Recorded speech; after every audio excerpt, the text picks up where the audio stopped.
Harry, you want to do a couple of TV review here? Did you see? Yeah. Did you see the AEW Dynamite? Yes, sir. Oh, Just offhand, what did you? Just before we start the Dynamite review, Carrie, you got some thoughts or what you enjoyed and didn't enjoy on the All In pay-per-view as well? So that's what I wanted to say. I watched All In.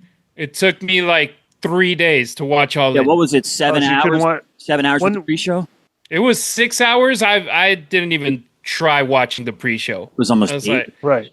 Yeah, that would have been the pre-show included, I think, 2 matches, but they only had them like in the last 30 minutes. Mm-hmm. But like all the talk segments and everything, that's too long. 6 hours is too long. But at the end of the day, a lot of good matches. I did end up skipping a couple. Like I didn't watch the trios match between the Ops and the Death Riders. No interest at all. I really liked the Casino Gauntlet match. I thought they had a lot of good moments. I skipped the 4-way for the TNT Championship match without Adam Cole. Oh, was that Dustin Rhodes? Yeah. All right. Without Adam Cole, no interest. And then Dustin Rhodes won. I'm like, we haven't seen Dustin Rhodes on AEW TV since he challenged. The guy's carrying around. He's got like 3 belts around his shoulder when he walks around. Yeah, all ROH championships that we really don't. What is it? He's the tag team and the trios champion. I think so. ROH. Yeah.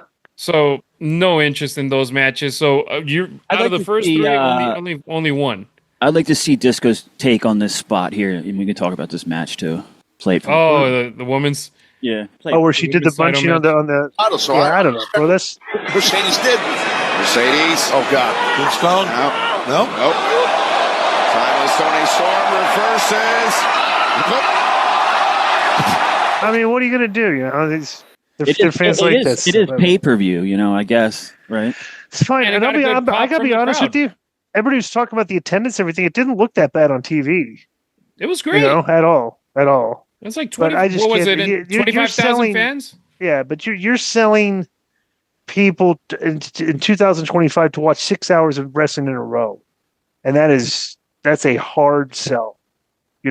Like you're really only going to get your hardcores to watch that, or you're just going to have people like you just get it and watch it in bits and pieces. So I mean, I don't know. Saturday I think I watched like 3 matches, and then Sunday I watched 2, and then Monday I watched 2 more, and I was like, man, that's too long to just sit on the couch and watch the entire thing. I remember watching All In, the first one in London, where it was like, all right, I'm going to spend the morning watching wrestling. And I thought it was going to be like 3 hours, 4 hours. Right. And then it was just like longer. It's like, you got to pace it a little better. It's like, what does every match have to go 25 minutes to pace? When I used to watch the AEW pay-per-views with a couple of my buddies, it would be like, cool, we'll be at about 11. We'll go to the bar around the corner. They got music. So as soon as the show's over, we're going to go have fun. And it would get to be like 10:45, and I realized there was 3 matches left. And I'm like, let's go out, man. It's too late.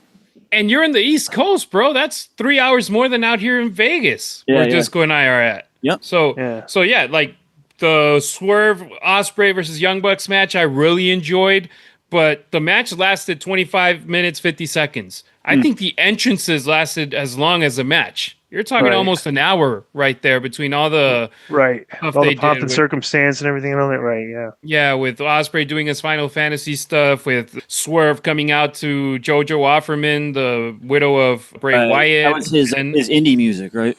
Yeah, and like doing those callbacks, Yeah. Yeah, and then, but for example, I watched Swerve in the Indies and in Lucha Underground. I didn't know that was his song. I was like, why is JoJo singing this song? I didn't remember that either, but.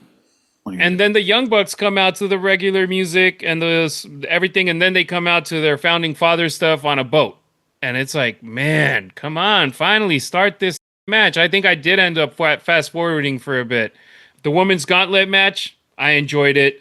3-way tag team match, I love the Hurt Syndicate. I don't think this match was very good. At least it was all for the post-match stuff with FTR, with Nick Wayne turning on Christian Cage. That was pretty cool. And Edge coming back, Adam Copeland.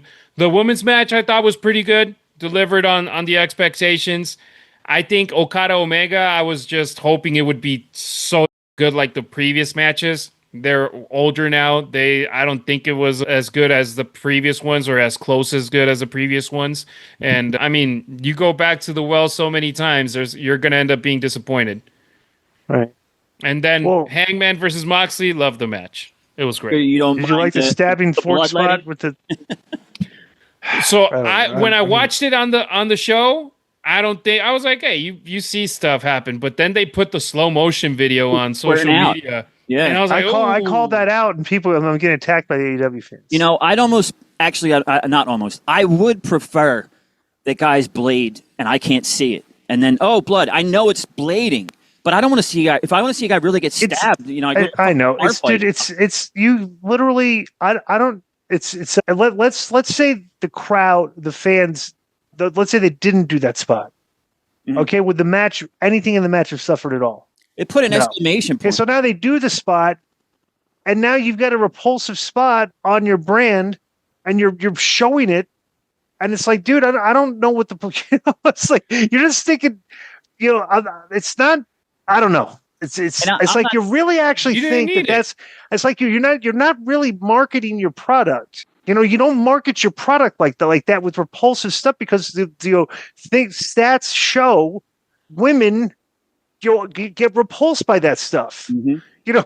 It's something like, you guys with a girl, like you're go, well, like there's a chance you're with a girl, you see that spot, so that she's going like, well, why? She said, well, why do you watch this? Yeah. So it's like, I don't know. It's just, but that crowd, they like it, whatever. And but at least when it happened, they weren't like zoomed in crazy in the face where you can actually see that he's like, slow-mo was a lot.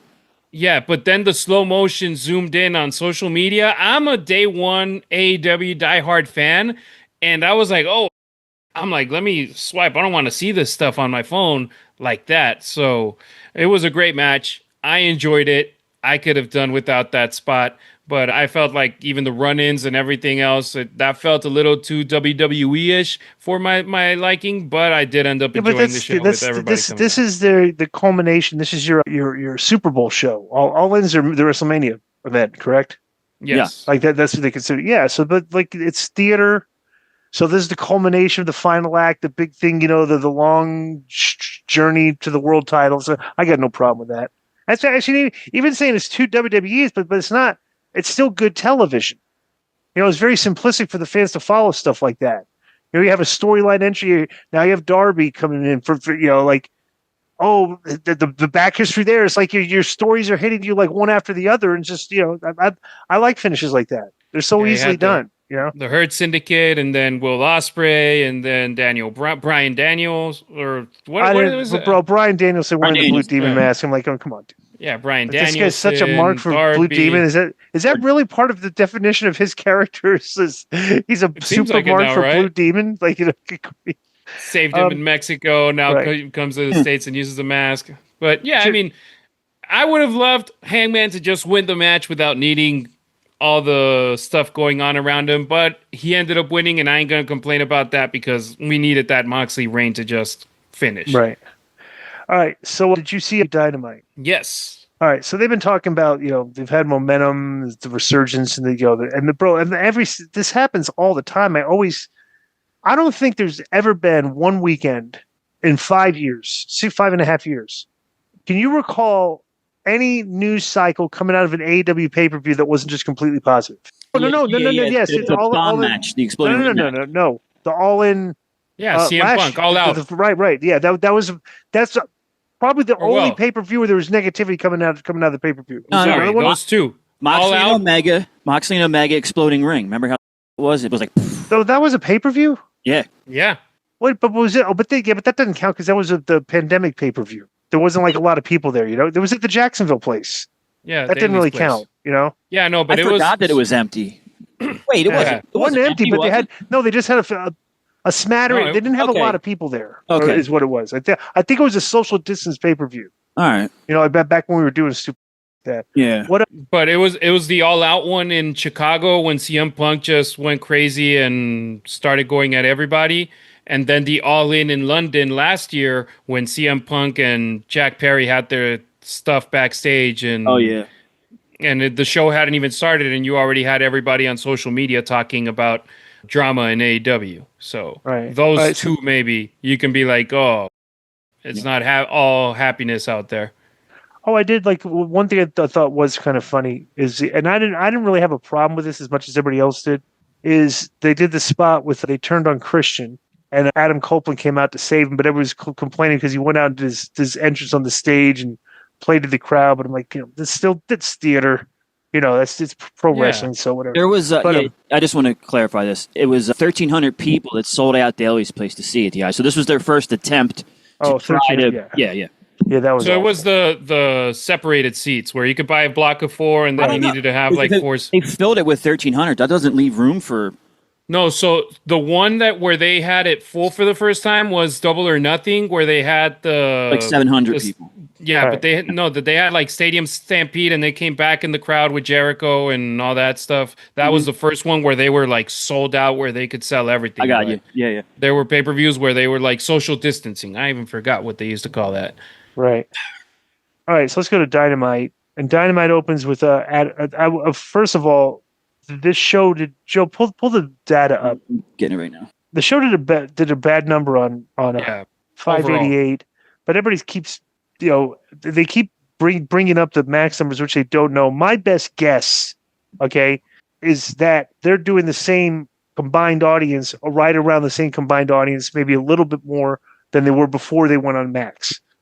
So before that, they were going. It was like 650, 680 was their once every 2 months, it'd go over 700 or whatever. But that was your basic audience. But so I'm assuming it was probably like around 630 combined, because if I think it's like 10 to 15% on top of your max numbers. Because, bro, what people don't realize is that, I don't know, maybe your hardcore wrestling fans, all right, might have switched from cable to max to watch the show on streaming. But I think everybody would contest it. Like, nobody really is changing their basic cable viewing habits if the show is on a streaming service too. Like if you were watching it on cable, it seems weird that people just go and start watching it on HBO Max when the habit of cable TV watching is you can change a channel. Unless, like you said, they are hardcore and they want to watch it ad free and see what happens during the breaks, right? No, so on Max they have commercials have on they do. They have commercials. This is only if show. you have AEW Plus with the VPN on Triller, then you can watch the stuff happening during the commercial breaks. But Disco, I used to have cable out here in Las Vegas. I think I dropped it like 4 or 5 years ago. But at the beginning when AEW started, I had cable so I could watch it on TNT on the app right at 5 o'clock. If I wanted to watch it on TV on cable, I had to wait until 8 p.m. So to watch it live at 5, I would watch it through the app. Nowadays, I don't have cable, so I love watching it on Max, and that I have the ability, like if I don't start watching, well, you don't watch it live, correct? Sorry, do you watch it live? Sometimes I do, sometimes I don't. Right. But what I like is when you don't, you go on Max. That's an easy thing. Yeah, I would watch it on Hulu on DVR, but now I watch DVR. Like when I watch it, I usually watch it on Max later. Yeah. Like it's a great alternative. Like in the past, you had to watch it live. If not, you're screwed. If you're not watching it live, you're probably watching on Max. Okay, but and plus that app is kind of more. It's kind of simple to navigate. But dude, but it doesn't matter. It even happened with the pay-per-view that I didn't watch it all live. That I watched bits and pieces, and I needed 3 days to watch it. So with technology. You've mentioned it, WWE. People watch it on YouTube. People watch it on Twitter and on social media. That's the thing. That they're blasting their content all over all their social media platforms, and they do it very well. It's like like AEW is like, the AEW is just missing the boat on their digital, their YouTube, their YouTube channels and their YouTube, like the AEW on TNT. These accounts are atrocious. Like I said, they're showing the slow motion, the stabbing, the fork and stuff. Everything they'll show very phony looking spots often, and then they'll show the GIFs instead of showing the clip. WWE will show like if you're watching Raw, they'll show like a minute and a half clip that just happened like 5 minutes earlier. So the thing there is, right? I feel like there's a lot going on with the TV rights where it's like you don't want people posting a 5-minute clip right as it's happening on TV. You rather them go on Max right then. So I feel that's why they haven't put it on though. I heard Meltzer talk about because Alvarez, we had Alvarez on the show, and we were discussing what does AEW need to do? They do audience capture very poorly. They don't recap a lot of things. They don't have a lot of packages, so people are tuning in. It's like It's just very difficult. Like, you're asking questions. I don't know what's going on here, and they never really explain it to you. And I'll say after maybe one show or maybe an hour of them not, you kind of maybe change the channel. They don't engage you very well, right? But Meltzer had said that Tony looks at the minute by minutes, and when they show packages, the minute by minutes go down. And I'm like, guys, you can't not do the packages because that's telling you that you have a very hardcore base of fans that don't need packages. When a package comes on, your hardcore base will probably change the channel for a minute, like every day before the package. But they'll probably come back. They'll come back. But the package for the people that weren't seen, that's very important because they've captured it. You're not losing the person for the rest of the show when a package comes on. And like the fact that they don't do enough of them because of that reason is so silly. It's like, it's give and take. So it's like, I don't know. And you don't need a 3-4 minute package. Do something where it's a minute, 45 just seconds. Explain this couple tidbits of the story, key points of the scene this week. It's not that hard to do, but that's, when you book the show and you come out with the show very late in the week, you have no time to do that stuff. You know what I'm saying? So, but I'll say this. I remember when I used to watch WWE and I just hated that it was package and package and package and package and package. And I'm like, I already watched this. It literally happened that last week. Why do I have to see it again if I know it happened? And it felt like it dragged. So I feel that there could be a sweet spot where it's like for big spots, for big moments that you want fans to 1000% either remember or the new fans to find out, do it. Just don't abuse on it and just do it too much. Which I don't know if WWE does that there. That's why that's why the quality of the package matters too. That's why some of these have musical soundtracks to it, where they're narrating a story, so whatever. So the show starts off. AEW Dynamite comes out. I'll be honest with you. They dropped the ball on this show because there was not a lot of when we talk about. We'll just say when you finish a show at a big event, you want to heat something the next thing up pretty quick, or at least a couple things. They didn't really think like this show wasn't really designed for that. Like Adam Page came out, thanked his family, his friends, and he said, I'm the champion of the world. I'm like, literally, that was the gist of his promo. He didn't challenge anybody. He didn't, who's the number? He didn't ask for the number. He did nothing. He just went and said, thank you, everybody. Thank my family and friend. I'm the champ. And I'm like, all right. And later, they're not continuing him and Swerve for right now, or where that just tape out? Well, that's how I would have done this segment. Yeah. I would have had Swerve come by it because that's the story. Yeah. The story is him and Swerve thing, and so now he's after like how Swerve should have come out and immediately they should have addressed. You said I would never win the title again. You would never let it happen, and they could have had it like, oh well, so what? Here I am. It did happen. So what are you going to say? That would have been a good exchange. They didn't do it. And it was set up perfectly where Hangman thanked Orange Cassidy, Jay White, Adam Copeland, The Ops, Bryan Danielson, and Darby Allin. And then he waited a little bit and ended up thanking Swerve Strickland. That would have been the moment where you hit the music, you have Swerve come out, set something up for the near future, and be like, okay, Swerve helped him, but now he wants a shot at the championship. But no, it was just, thank you, everybody. And then later in the match, Hangman's in a match against the Death Riders, who he just beat on Sunday. On Saturday. I don't know. It's like it didn't. Like it was a missed opportunities is the point I wanted to make. So it was a good promo, but they could have done better. Yeah, didn't go anywhere. So next was they had the video package where they were highlighting like all the social media numbers and the dates and all that stuff. So they showed all that. Okay, footage here from earlier day of the Bucks and Nicholas being dropped off at the building in an Uber instead of a limo, and then the first match took place is Kyle Fletcher against Mascara Dorada. And I don't know why I didn't really know Mascara Dorada that much. I thought this was a squash, but it went 10 minutes and 55 seconds. And then they present Dorada pretty strong, both on AEW TV and in CMLL. All right, I don't really notice it. So after the match, Fletcher knelt down and drooled while talking about how Dustin Rhodes ruined the biggest moment of his life, and said his life's mission is to take everything from Rhodes. So he wants that championship back from Rhodes. So then they show the Bucks arriving backstage, and Renee Paquette asked them how they feel about no longer being EVPs, and they blew her off. Then they looked but she was being cocky too. Yeah, she was like making fun of them that they're not EVPs no more. Right. Then the Bucks crossed paths with Marina Shafir, and she scoffed at them. Then Matthew asked how she was doing, and she shook her head and walked away. Then the Bucks arrived at their dressing room, and a crew member was crossing out the EVP title on the locker room door, and he wrote just Matt and Nick.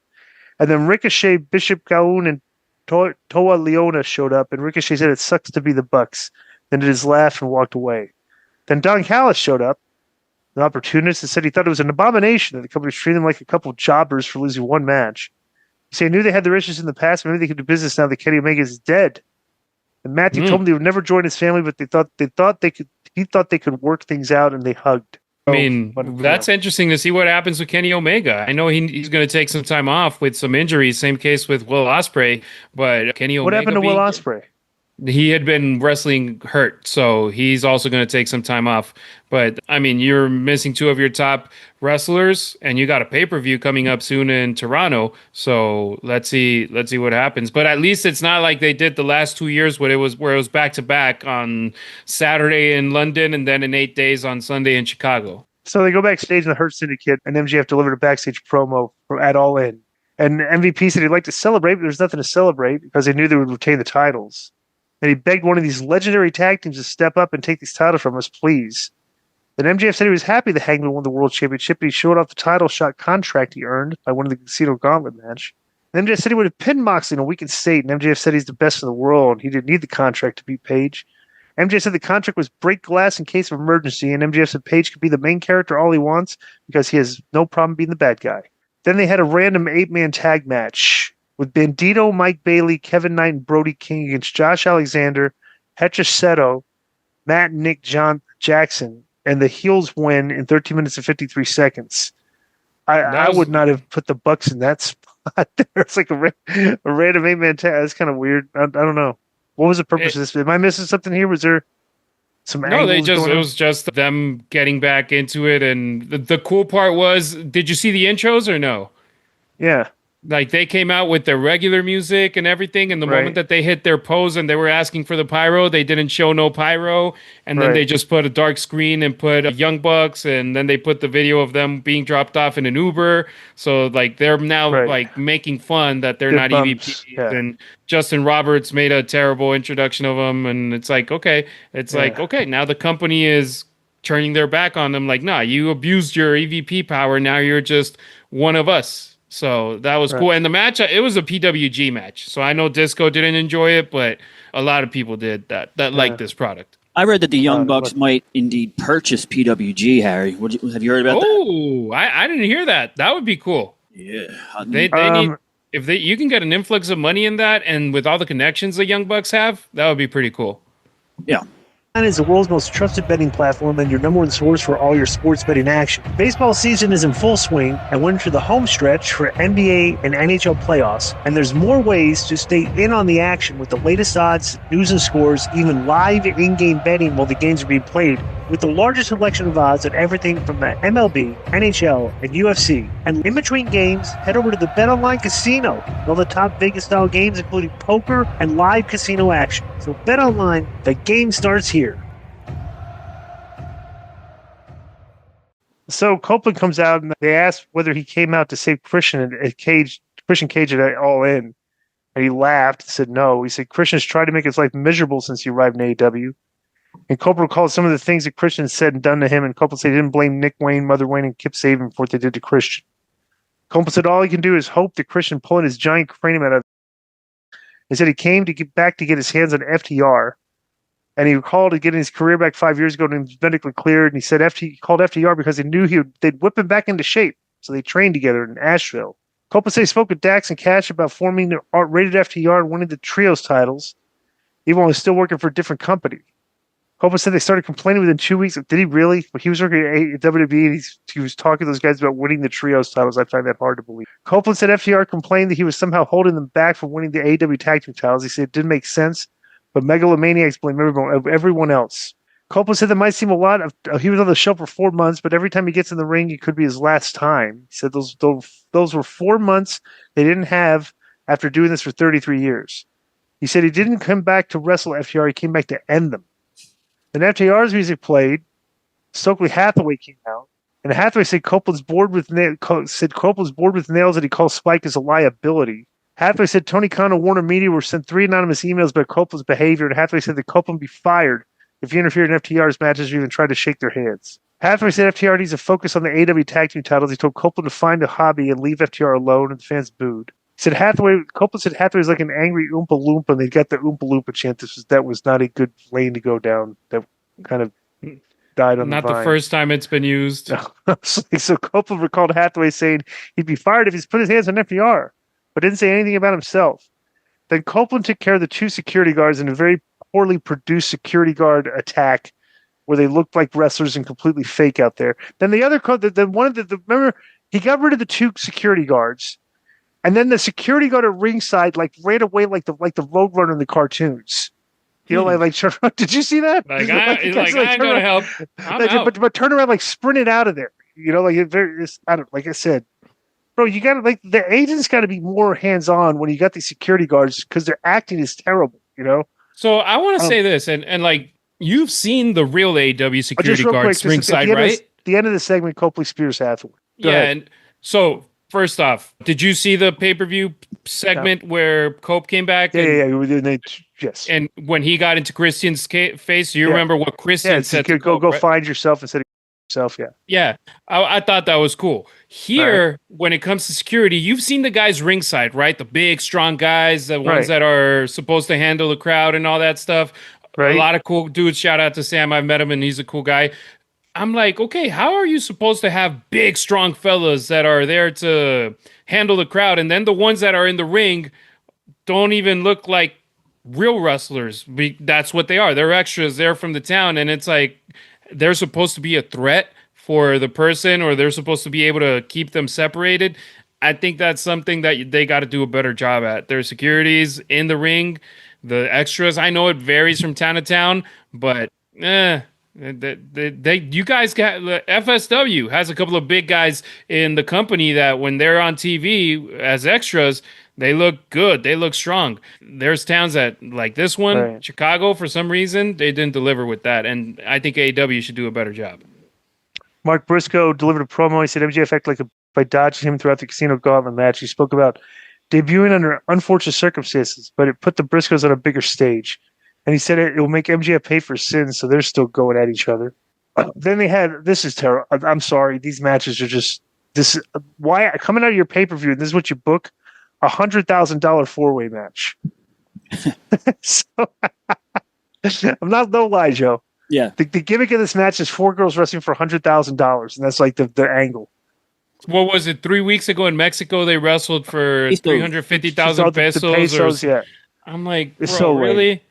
It's to try to make a match seem like it has a point, but why would I in the crowd care who wins $100,000? Yeah, are they going to buy our beer? Or are they going to buy some? And nobody believes it, though. That's the thing. We don't believe they're actually going backstage and getting $100,000 in a duffel bag or a check. Yeah, and the worst part is it was actually Willow versus Chris, which they have an angle going on, and that's cool, versus Tekla and Queen Aminata, who have an angle going on. And then you put them all together, and instead of being like, hey, these ladies, they can't stand each other, and now we're just going to put them all against each other. It's like, no, they're fighting because there's $100,000 on the line. It's like, ugh. Well, so Sky Blue and Julia Hart came out to interfere and sprayed mist in the face of Imanata, and then Thekla hit the stomp on her and beat her. So Thekla won $100,000. So that's an intriguing little trio they got there. So then Tony Storm stood in the second level balcony while then being introduced by Justin Roberts. And she delivered a promo saying if Mercedes Moné made one wrong move, she would eat her alive. Well, darling, you were delicious. Mm-hmm. I guess from the spot where she did the carpet munching. Yeah. Storm invited Monet to come back for seconds while adding, from my lips to yours, this buffet is always open, darling. And Storm said she was sad to announce that Luther was injured in the line of duty. She said she couldn't say what happened, but required reattachment surgery. Storm said her pointing to the future, and she said she had to be careful now because this was the big one. Then Athena appeared on the big screen with Billy Starks. Bro, Billy Starks looks like a girl that like you grab off the streets and she doesn't know what's going on. And they go, hey, go stand out there with this girl. And she's kind of just standing there with like this half smirk on her face sometimes, just like she's not really like acting or anything. She's just standing there. You know, so I don't know. They should do like literally like a literal girl next door gimmick with her. Like she's a girl next door that lives with her parents. Like she comes outside, you know, she goes out, she comes to wrestle, like that's her gimmick, you know. She gets grounded sometimes, you know. She gets sent to a room, like because that's what she comes across as to me. I don't know. Like the original, Bailey gimmick. Yeah, so Athena said Storm should be looking for a happy ending because her demise and murderer are here. And Storm said if Athena's ready, she'll be sweaty. If Athena's willing, Storm will be thrilling. If Athena's able, she'll bend her over the table. So he's got innuendo in her promos.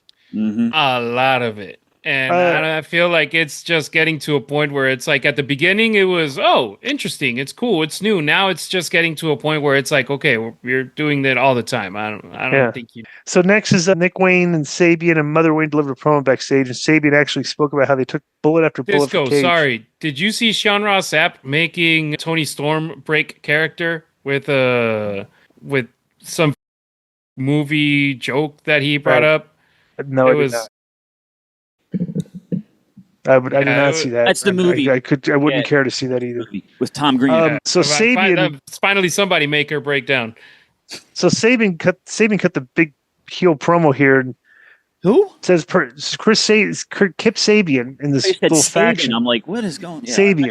Okay. He said his purpose is to defend his brother under the matriarch, and the Mother Wayne said Nick and Sabian are her boys, and Nick is her son and a prodigy. Nick said Christian became a liability. He said he realized it when Christian didn't stick to their plan when he attempted to become AEW World Champion. And Nick recalled Christian asking him how many world championships he's won. Nick said he's 20 years old, and the question is how many championships will he win? And Nick said Christian created the monster, now has to live with him, becoming the face of AEW now and forever. I can't believe you jumped over the Mother Wayne joke on Christian Cage. What was the joke? She said that Christian Cage had trouble getting up on Saturday, which is nothing new for him. Oh. Jokes, yes. Because they had been implying that they were together, not just as a... Right. So, Okada wrestles some guy named Quintero. Quintero. The guy lasted a minute. Ooh. So after the match, Okada said Swerve Strickland stood over his friends, the Young Bucks. Okada called Swerve and Swerve came out, and Prince Nana came out to his dance. They both headed to the ring, and Swerve went face-to-face with Okada and said, yeah, I did do that. What are you going to do about it? And that was it. Like I said, nothing happened on the show. It's like you had situations that could have been like, hey, this could be a good segment. And it was like, Adam Page comes out, I'm the champion, everything. Thank you all. It's like left. It's like, I don't know. I'm very intrigued of having Okada versus Swerve, and even Swerve came out and he looked like $1 million, and the fans were into it. But then that was it. Yeah, there was no heat or nothing. Let me tell you how I would have. Okay, I don't like to do the fantasy booking, right? But we go to the main event. Give us a good alternative, please. Yeah, it's Page, Hobbs, and Briscoe against the Death Riders, and so late in the match, Page set up for his finish, but Moxley cut him off. What? So you understand why Hobbs is teaming with Adam Page because the Ops helped out Page with the Death Riders and everything. Briscoe, he was literally involved in a match where it was a battle royal and where his main feud was with MJF. Why is he in this match? I don't know. That's I said. It just didn't make sense. Let me. If this was logical booking, okay, and you wanted to get over, you wanted to have a pretty cool segment to start off, right? I would have done this. The Young Bucks have been effing with everybody forever.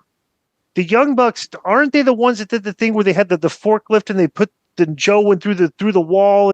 Remember that, or was that Jericho's group? That was Jericho. That was Jericho's group, right?